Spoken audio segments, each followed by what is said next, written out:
So it's an absolute pleasure to introduce Heba and about her research into sort of inclusive classrooms. And like, I was really delighted to have heard a version of this, I guess, at a conference in person. And it was very much something I thought that was really important for us to allow access to a greater audience. So I'm delighted that you're able to be here, and I'm delighted we're able to record this for others to hear as well. So without any further ado, I'm just going to hand over, if that's all right, let you go through it, and then any questions or anything that comes up, we'll type into the chat and I'll pull those together towards the end. Is that okay? Yeah, all good. Thank you very much. Thank you. Just going to share my screen.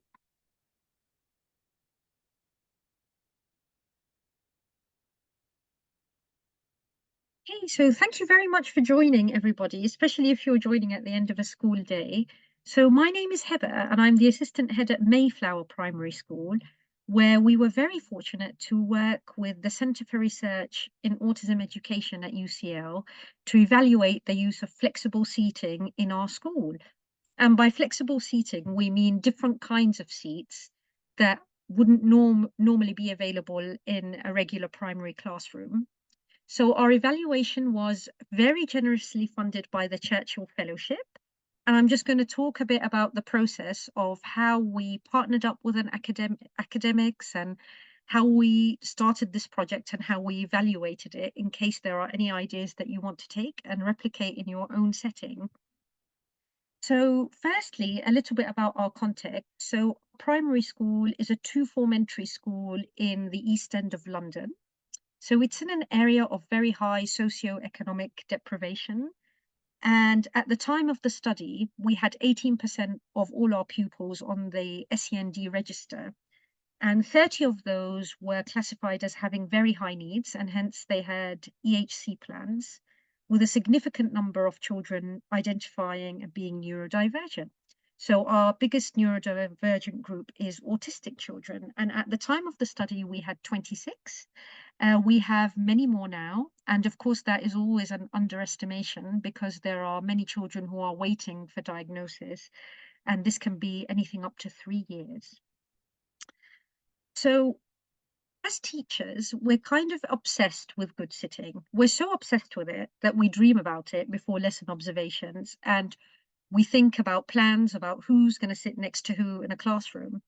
So a simple Google search at the time of preparing this presentation on good sitting revealed 243 million results. And when you summarized what those results were, the good sitting was commonly associated with crossed legs, or not leaning back, not slumping, folded or still arms, or sitting in your spot. It definitely wasn't associated with doing a cartwheel in the classroom, and it wasn't associated with movement of any kind. And when we did further searches into what seating plans should be and why teachers should think about them, we got even more bad news. News that was telling us that if we let pupils sit however they wish, and if we let them sit wherever they like, we will be rewarded with absolute anarchy inside the classroom, and that things are going to be really, really difficult. You might fail your lesson observations, and essentially you're going to have a really, really bad time if you allow any kind of flexible seating model in class. So we decided that we would explore this further, and we knew something about different kinds of seating in classrooms because we already had some children who were using different kinds of seats, and that was mostly because of recommendations of other professionals, for example, occupational therapists or pediatricians. And we looked at the principles of inclusive education, in which it is believed that what's available to some children in schools usually benefits all children. We were already very interested in sensory approaches to learning, having implemented a sensory circuit project in our school through previous funding. And so we really started to think about seats and changing the seats as part of adapting the sensory environment. At first, to meet the needs of more learners, we looked at adapting the building and adapting our classrooms. But this adaptation proved really, really expensive. In fact, the local authority quoted us £6 million, We're also a listed building, our school, having been bombed in World War One, and some of these adaptations were just impossible. Yet it was becoming apparent that the environment wasn't suiting the needs of a lot of our learners. And having already established the benefits of different seats, we wondered whether using different seats as a mainstream adaptation would just benefit everyone. And then we thought about, well, how can we evaluate this, especially as there's a lot of kind of knocking this idea in the literature, dismissing it as a gimmick, people saying, well, this is just what you can turn the classroom into a cafe. And we really wanted a robust evaluation to back up anything that we did. And our idea on the whole came from a framework that we had seen for inclusive education for autistic pupils in schools in New York that signed up to this ASD Nest program, essentially a program where they catered for autistic pupils within mainstream schools, but with a very specific set of adaptations and lessons. So we're very thankful to the ASD Nest program founders and the people who oversee that in New York for allowing us to apply their idea, because that is where we first saw flexible seating being used on the whole in a school, and bring it back to our school in London here. So how do you go about this? So you have this idea of implementing flexible seating. So now what do you do? Well, there are several steps involved. Firstly, you need to think about what that actually is going to look like on the ground in your school. And you need to convince your senior leadership team that it's not going to be a total mess. You need to think about how much work is involved for the staff and whether it's something that you can prioritize at this current time. You wouldn't, for example, go for a big project like this if you already were in the second or third year of implementing another big change in the school. We really wanted the project to be driven by the children on the whole, and we wanted it to be a collaborative project with all the staff. We didn't want it to simply be the leadership team telling the staff what to do. We wanted everyone to be involved in some kind of capacity. We really had to think carefully about, yes, this is fun. It sounds like a good idea. It sounds like it may challenge some of the mainstream thinking, but does it actually matter? And why does it matter? What changes can we expect to see? Does it fit into our ethos as a school? And most importantly for us at Mayflower, is the project going to be fun? So having thought about all of those things and talked your head teacher into actually ditching some of your furniture and replacing it with flexible seating, you now need to find partners who will do a robust evaluation for you. So in Happy News, usually if you write to academics and you say, I've got a really good idea for the project, I think I've got some funding, and they're interested in it, they'll usually come in and help you with an evaluation. We were absolutely incredibly fortunate to have the team from the Center of Research in Autism Education at UCL agree to evaluate our study and to advise on the ethics and on the research procedure and how we were going to gather the data. And we were also really, really pleased that we had an autistic advocate as part of our advisory team and also an occupational therapist. So there are so many people to thank in pulling this project together. I really wanted to shout out my colleague at UCL, Aaron, who really, really did a really thorough, comprehensive literature review for us before we started to find out what the gaps were in the literature. And what he actually found was that when looking at flexible seating, it wasn't like it had never been done before, but when it was done, it had focused exclusively on neurodivergent children. So research was targeted to looking at the outcomes of flexible seating for autistic children, those who have ADHD or dyslexic children. Very, very importantly, all the data that existed only gathered teacher perspectives, which for us was hugely problematic because it's disregarding at least 50% of the rest of our workforce, most importantly, our very, very valuable teaching assistants. Existing literature also focused on one kind of chair, so it was usually a wobble cushion or a ball chair, and there wasn't a study that looked at multiple chairs across multiple classrooms and looked at them for all children. So we definitely had a gap in the literature there. Most importantly, the biggest thanks, of course, goes to our chair committee, which is essentially our advisory group of children at school who were advising us about chairs. And it was their job to gather the views of their peers, come knocking on our doors, tell us when things weren't working, and give us little snippets of information that would help shape the study. Because we really did want this to be an evaluation that was driven by the children. So when we started the project, we made sure that it was on the school improvement plan. It was a priority for the year. And we held a staff training to explain the different options that would be available in different year groups. And we had very, very minimal rules for these seats. 3 main rules: make them visible, make them accessible to everybody, and no rules, minimal direction with the children. Just let's put the seats out there and see what happens. So I'm going to show you a few slides that have pictures of the different chairs that we had. So the names of the chairs, I'm not allowed to use the names of the chairs where we bought them from the website, so I've slightly changed them to make them generic. But there's a wobble cushion there. There's another that I think we called a floor desk, and there's a standing desk as well that the children used either standing, or some of them actually took it to the carpet and sat down and used it then. We used sketching desks, sensory cushions, which is essentially a soft cushion with different tags made of different textures all around. We had this floor chair, which kind of looks a bit like a festival chair, but it's amazing because children never tip to one side and they never tip backwards in it. We used wobble stools, which are essentially like a regular stool, but the bottom of the stool is curved, so they wobble all the time. The floor rockers, which is essentially a chair that rocks, but you sit on it on the floor. And then this ball chair, which looks like an upside down space hopper, that was rapidly eliminated from the trial because the children did indeed use it as a space hopper, and they also popped it with pencils. So the feedback from our chair committee was to remove that chair from the trial. We also had our regular classroom chairs, which is the picture on the left, and then rocking chairs, which features very highly in the results.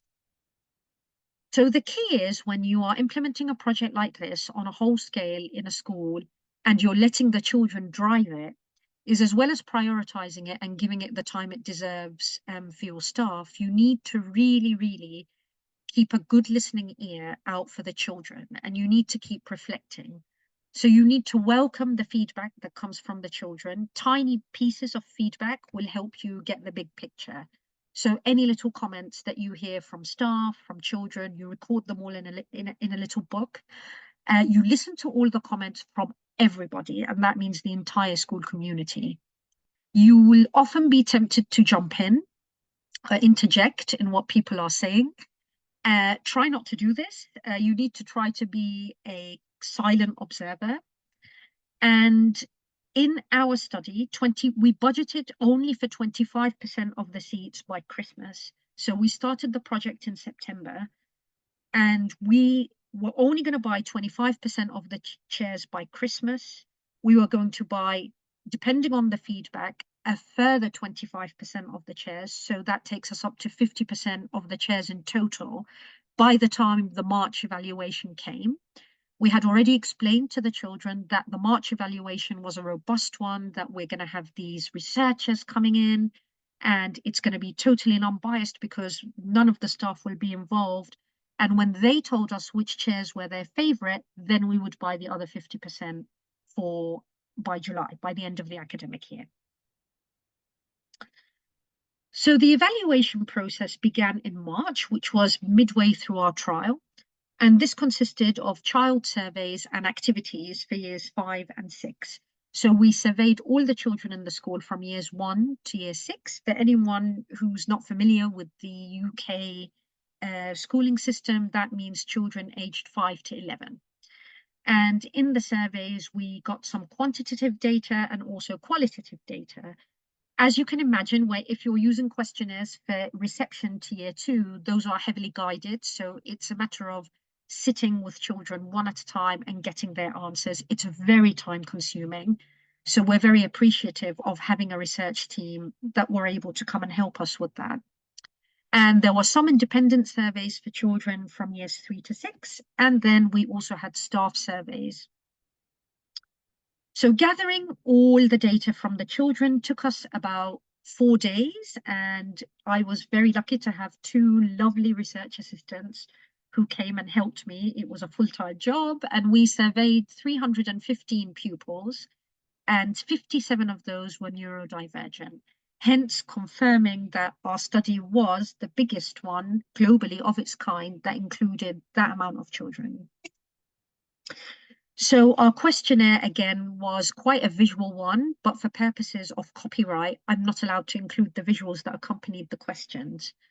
So for the early years, that's children in reception class and Key Stage 1, we were asking them about the different chairs that they used, and then a very simple question: did you try the chair? Yes or no? Did you like it? Yes or no? And then, did you have a favorite chair, and why was it your favorite chair? And for Key Stage 2, we had a sticking activity where we asked the children to stick down the pictures of the chairs that they in different orders. So we used statements like, I love this chair, I like this chair, I'm okay about this chair, I don't like this chair, and I hate this chair. And then our 2 biggest questions to them was, thinking about your favorite chair, can you tell us why it was your favorite? Thinking about your least favorite chair, can you tell us why it was your least favorite? For years 5 and 6, we also planned a collaborative activity, which would be similar to the activities that children do at school anyway, because we wanted to gather their data in a way and their opinions in a way that felt natural to them. So we gave them the special mission of being the head teacher for the day and to be allocated the school budget and get them to think about what chairs they would order. So they only had 2 rules: that they had to order chairs that they had tried, and that they needed to keep the same tables that they currently had. And we encouraged them to think about different seating arrangements. There was no limit to their budget. We gave them the number of pupils in class, which was 25, and we said to them, in your own words, tell us what you would do and why. What chairs would you choose? So after all the data was gathered, we spent the summer analyzing the data, and there was lots of it. So we drew out codes from the data, from the pupil responses to why is this chair your favorite and why is it your least favorite. And we developed themes from the codes that we gathered. So important things that came up for the children in what made them choose a chair or not choose a chair pertain to mainly the points in bold were the most important things for the children. So they were thinking about comfort, they were thinking about concentration, they were thinking about productivity, and they were thinking about movement. They were thinking about fun as well, and whether a chair would be fun to sit on. But as you can see, that's not in bold, and it wasn't a key theme that we found from the data. So actually, anyone that says to you they're just messing around and they're picking a chair because it's fun, maybe in a few cases that was the case, and maybe the novelty of the chairs did present some fun. And it is a primary school, you would expect fun to feature, but it absolutely wasn't the key driver behind why children pick a certain chair. So we have to give more thanks also to the CRAE team, who, as well as leading on the literature review, led on the data analysis. And we have an academic paper, which we're going to be publishing at the end of October, which will be open access. So we will share the link widely once we have the final paper. And that's just a picture of all the different chairs that I thought would be interesting to share. And now to come to the results. So when we looked at the pupil perspectives and which chairs they rated most positively, we got an overwhelming positive vote for the rocking chairs, where 90% of the children, almost 91%, said that that was their favorite chair. The wobble stools also came in at a whopping almost 78%. There was one chair that seemed to be universally condemned, which was the floor desk, and that they just found really, really uncomfortable, is what they report to us. So In fact, there were some differences found between neurotypical and neurodivergent pupils, but I don't think that those were significant, and we're still analyzing that data. So there's some more pictures of what the chairs look like on a classroom, for example, an early years carpet or a year 6 group activity. So when we focus again on pupil perspectives, qualitative data, and these were provisional results, but I believe now they are the fixed results. So when choosing a chair, what are children thinking about? So if you have any raging behaviorists who tell you that this is going to be a nightmare or they're just going to mess around, you can now refer to our study and you can say, actually, children pick the chairs when they're thinking about concentration. So the extent to which a seating option will help them concentrate and manage their distractions. They want to concentrate and they're thinking about this when they choose a chair. They also want to move, and that was a huge feature of the study that was revealed in the study, is that children need to move. And it really is unrealistic and also, I believe, developmentally inappropriate to expect them not to have movement for a prolonged time in the lesson. They liked to move on the chairs, they enjoyed rocking, they enjoyed wobbling, and it was essential to their learning.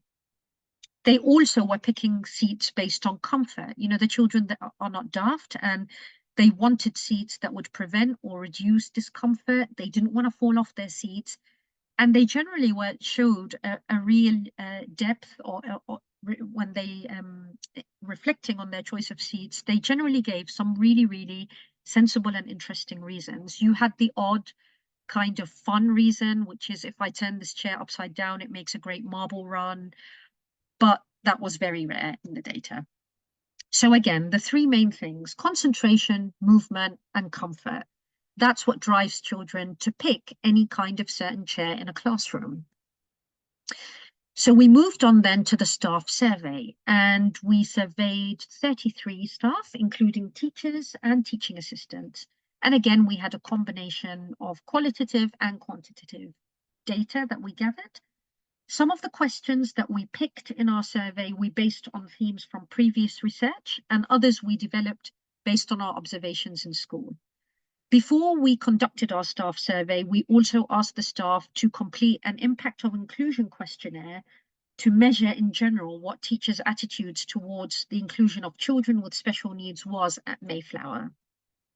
So very importantly, and perhaps relevant to other contexts when they try to apply our findings, is on the whole, our staff have a very positive view of the inclusion of children with additional needs within mainstream.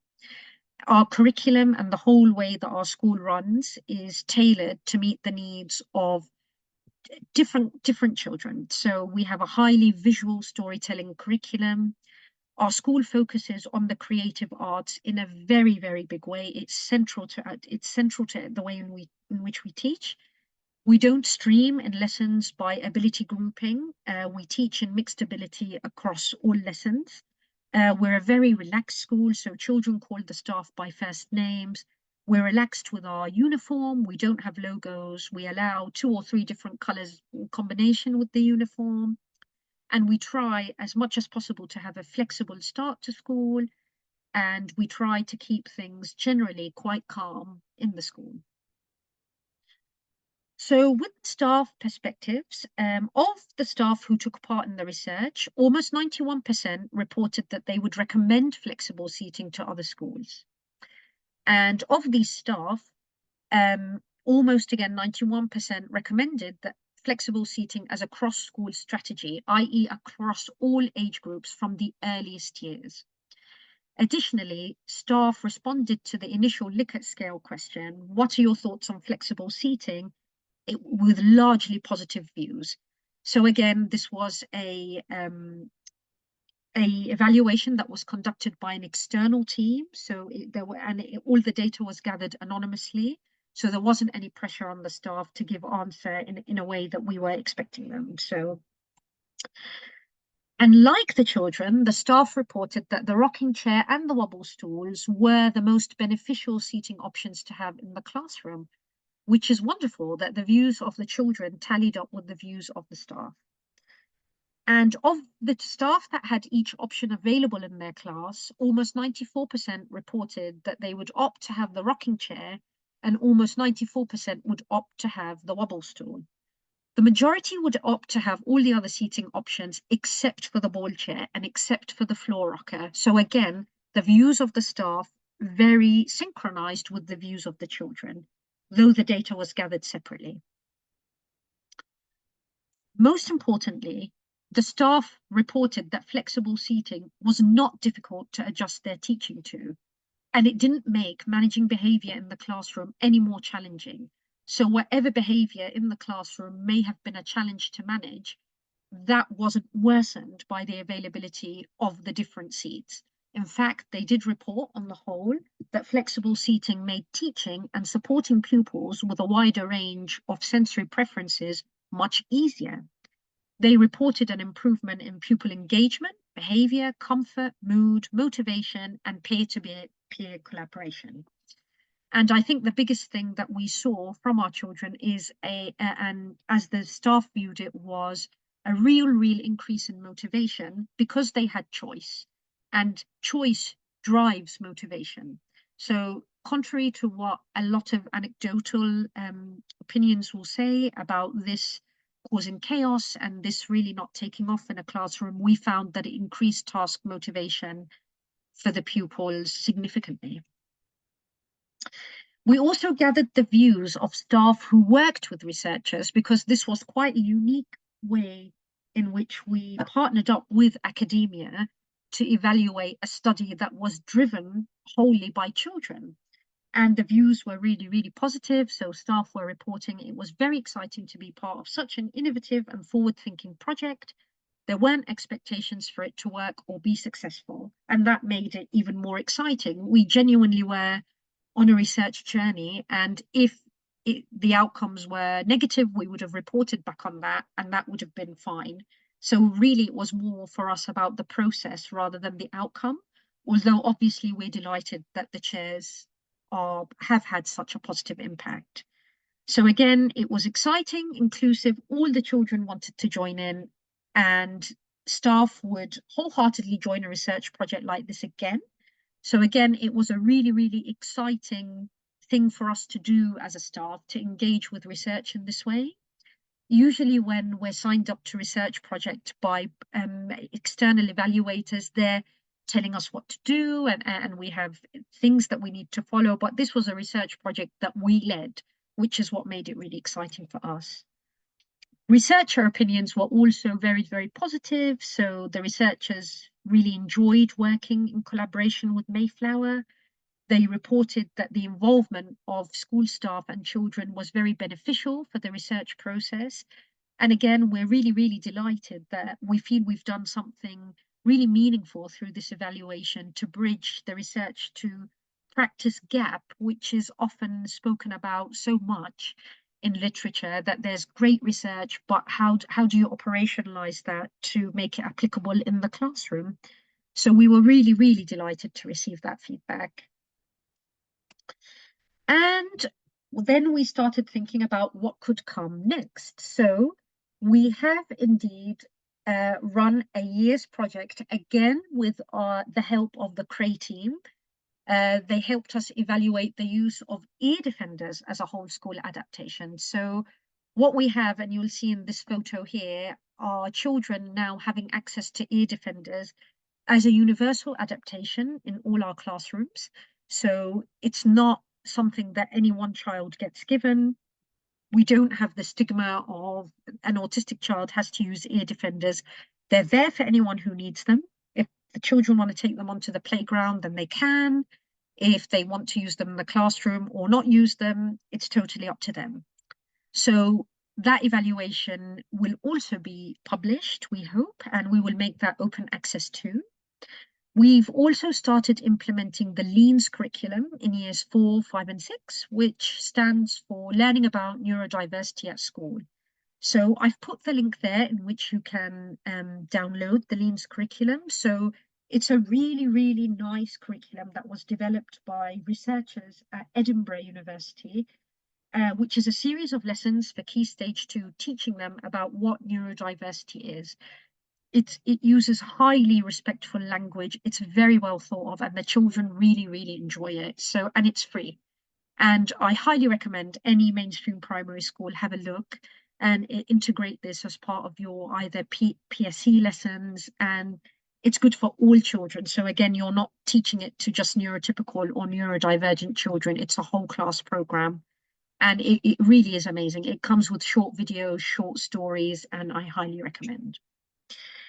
And finally, I need to give credit to all my colleagues at Mayflower Primary School.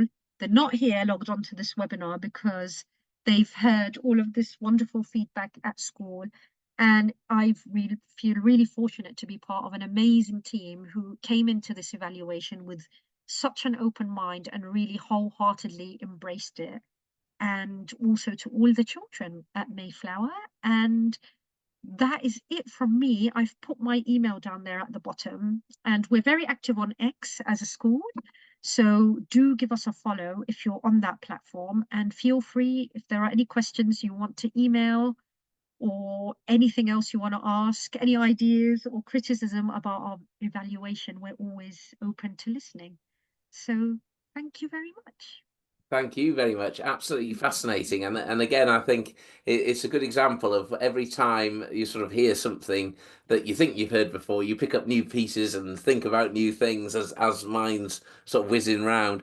And one thing that really struck my mind is I do earlier this year at some point in an international school, I do remember going into a primary school and seeing somebody on a space hopper without the handles, if you know what I mean. This kid was bouncing up and down like that. And it was fine, and everybody was doing all right. But I was thinking that's going quite fast. That you know, but it was after lunch, and I thought that's intriguing, and it's just got my mind thinking again about how actually people are, on the ground level, if you like, testing things, trying things, stuff. So actually, that evaluation of filtering out some things that seem to be most popular from both staff and young people is going to help people, I think, narrowing down alternatives and things to try themselves, isn't it? Really, you know.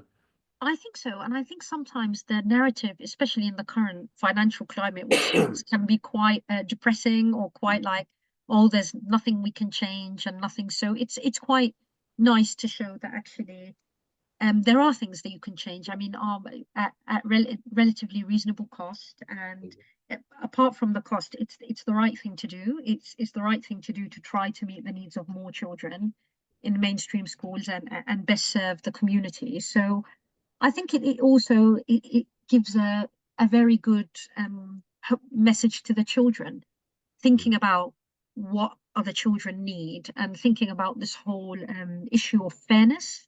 And what fairness is that not it's not everyone having the same, but it's everybody having what they need. And it Yeah. was really heartening when they gave some of their reasons. They were saying, I wouldn't put that chair here because the people behind me then wouldn't be able to see. So they were definitely thinking about one another, which was Yeah. lovely. No, it's fantastic, and I think it's something I talk about quite a bit because I remember trained to teach in the '90s where people used to say anybody with additional needs you should have right at the front under your nose as a teacher, and I just think actually that's the worst place for most people because there's tons of things Yeah, happening behind that you yeah, can't see what's happening, and actually quite a lot of young people now might prefer stand like I stand when I present here with a little rise desk at the back, little mat, and if you're at yeah, the back of the classroom standing and that helps you concentrate, why not? Sort yeah, of thing. Yeah, absolutely. And I like the additional bit, which maybe you've mentioned before, but I didn't pick up on about the sort of universal ear defenders opportunity, if that makes sense, because I think it's not always inside that's so important for some people. mm, Outside can be really important, I think, on play times at the beginning of the day and things like this. yeah. Um, I think so. yeah, fantastic. And like everything, it's about the idea of good inclusive practice benefits everybody. So, if you're going to buy new chairs for a classroom, just having some different ones rather than just the standard one probably gives better opportunities and potentially better outcomes, as far as the research shows, for learners who are likely to be in that class, in essence. Yeah, most definitely. I think you have to anticipate that it's a changing landscape for Yeah. education. and that things that we did maybe 10 years ago are not, they're not optimal anymore. So things have to change, and you can even see children doing incredible things with technology now. Yeah. And we never had that in our No. classrooms now, but yeah, it's Absolutely. yeah, And, you know, I think a lot of it, again, when you listen to it and see things like this, comes down to what people might term as common sense. But in the past, people were so obsessed by sort of forcing compliance rather than looking at yeah, individuality. Or as a colleague and good friend of mine, Dr. Damien Milton, talks about personalization, not normalization. yeah, You know, it's about creating those opportunities for us to respond to individuals rather than trying to force people into sort of compartments and the like, isn't it? You know. definitely. And I think it's just a more, it's a more natural way to be, and to be with people, and to teach. It's not, it's really not, it's exhausting being, Well, having this authority figure that tries to, force compliance all the time. And I genuinely think that deep down, all children want to have a nice time at school, and they want to do well. They're not out to get you. So it's, yeah, I would agree completely, and I think as well some of the other things you touched on there, which aren't necessarily associated directly with the research, but the culture of the environment, what we would call a very low arousal environment, about yeah, reducing demands, not as I say forcing compliance and like, feeds into this sort of work, and actually young people being sort of co-researchers within the project yeah, very nicely, and I think it's something that I do see a lot in international settings as well. So you yeah, know, I think there's lots from this, different layers, not just the seating element, that really sort of feed into the wider picture for me. And I think one of the things we'll certainly be able to do is package up this little recording with the actual paper when it's out. So if yeah, you let us know and keep in touch with that, yeah, we can put together a little package there along with some of the other webinars that I think feed into this sort of opportunity, if you like, to allow people to see things differently. And I think that's the key thing yeah, about what we try and do with these webinars, to hear from other people so they expand some of our thinking and give us some ideas that we might explore ourselves, really, you know. yeah. And so if people wanted to find the actual products, if that makes sense, is there a way they can do that without copyright or problems or Yes, they can email me that's all and right? I'll tell them where I got them. Because I know, you know, Yeah, being on the end of these sort of things, I'd want to know, well, I'd want to see how much that is compared to, you know, and yeah, just practical. And I know a lot of people who hold the finance strings in schools would want to know that as well, you know. yeah. I can tell you roughly the cost. For example, we're a two form entry, and the cost for 50% flexible seating in every classroom. So that for us is 14 classrooms, Yeah, is it roughly came up to about 26,000, yeah, yeah. which is not a lot in No, context of a school budget. Furniture lasts a long time, so yeah, yeah. And also, if you're replacing chairs anyway, or that's yeah, part of, you know, it's not just additional money. Some of that is the saving of what you'd bought normal chairs, isn't it? In essence. So, you know, yeah, yeah. yeah, Yeah. yeah. Yeah. No, absolutely fascinating. Absolutely fascinating. So again, just to say thank you very much. And I know that this recording will certainly be very useful for a lot of schools that I work with, particularly where I'm going at the end of November, where I'll be sharing this with some colleagues there, because I think the beauty about these webinars is the way that you can access some information in a short sort of burst, if you like, and then allow you to follow things up with all the links and stuff afterwards. So it's absolutely fantastic. So thank you very much for joining us and giving your time, because I know this is where it starts to bite in the school year now, isn't it? Where it's getting a bit hard work and everything. I'm certain that was of great use for colleagues that have joined us now, but particularly for people that will be looking at that in the future. So thank you very much for your time, and Thank you. we look forward to hearing and reading the actual paper when it's out soon. I will share. Thank you very much. Thank you. Thank you. Thanks.